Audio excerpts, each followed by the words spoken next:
Keita Laye, dit Laye Laïa.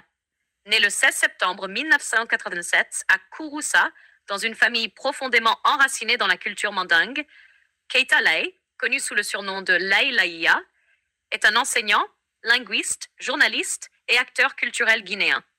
Fils de Sana Keita et de Saran Camara, il est aujourd'hui reconnu pour son parcours exemplaire, son sens du devoir, sa rigueur morale et son engagement en faveur des langues et traditions africaines. Origine et enfance. Enfant, Laye Laïa rêvait de suivre la voie de ses ancêtres, la chasse et l'agriculture. L'école ne l'attirait guère au départ, mais le destin en décida autrement.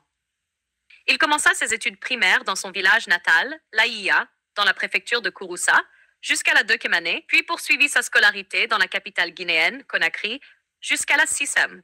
Une fois inscrit, il révéla une intelligence naturelle et une grande capacité d'apprentissage. Toujours parmi les 7 premiers de sa classe au primaire, il se distingua par son sérieux et sa constance. Parcours secondaire et universitaire. Laye Laïa commença le collège au collège Sarakolea de Kindia, où il confirma son excellence en occupant la première place de sa classe tout au long de son parcours. Il poursuivit ses études secondaires au lycée-collège Lune de Sam, qu'il finança seul, malgré les grandes difficultés matérielles, jusqu'à l'obtention de son baccalauréat unique en sciences sociales.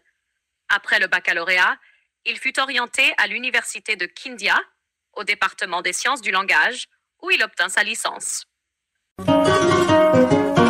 Dès la première année, il combina études et responsabilités. Il assista un professeur de français, M. Drassa, et travailla dans un cybercafé, développant une solide maîtrise en informatique, Windows, Word, Excel, PowerPoint, traitement du son et de l'image. Ces expériences forgèrent chez lui un sens de la polyvalence et de l'autonomie. Plus tard, il poursuivit ses études au master en sciences du langage à l'Université générale Lansana Conté de Sonfonia, approfondissant sa réflexion sur la place des langues nationales dans l'enseignement guinéen. Carrière et expérience professionnelle.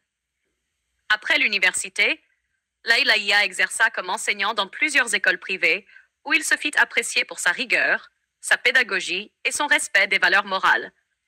Il effectua également un stage journalistique à la radio Baraka FM de Kindia, devenant grand reporter et chroniqueur sportif. Parallèlement, il s'engagea dans des initiatives d'alphabétisation au sein de l'ACAFA, alphabétisation pour la lutte contre l'ignorance en Afrique, mais également dans l'ONG Culture Mandingue, où il occupe le poste de secrétaire général adjoint. Grâce à son dévouement et à ses compétences, il réussit le concours national de la fonction publique, devenant professeur de français. Ce parcours, bâti sur l'effort personnel, est pour beaucoup une source d'inspiration et de respect.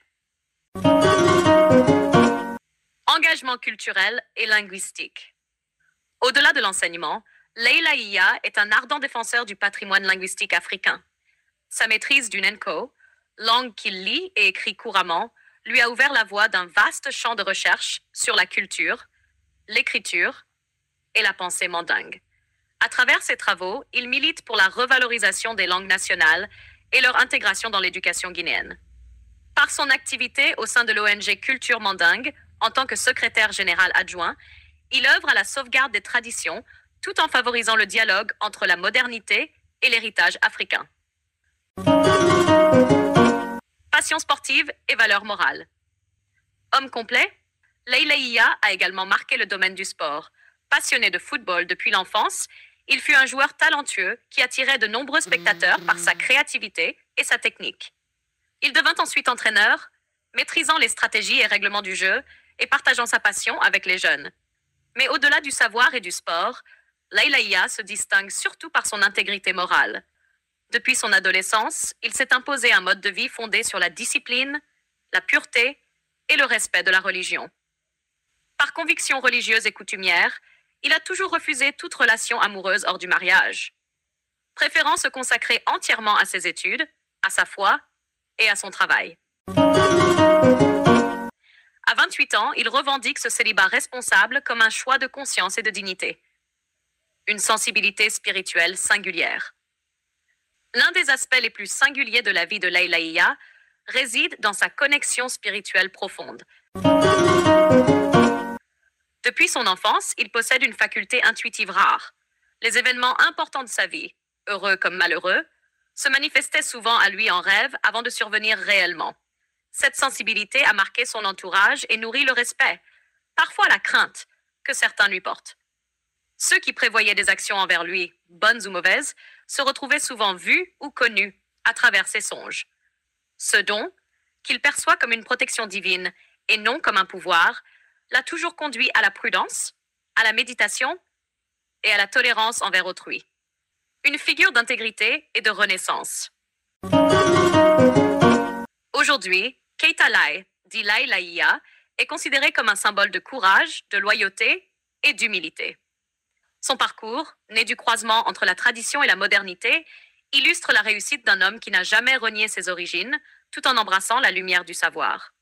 Chercheur en devenir, éducateur engagé, défenseur des langues africaines et témoin d'une sagesse héritée, Lai Laia incarne la renaissance d'une Afrique consciente de sa valeur, fidèle à ses racines et ouverte sur l'avenir.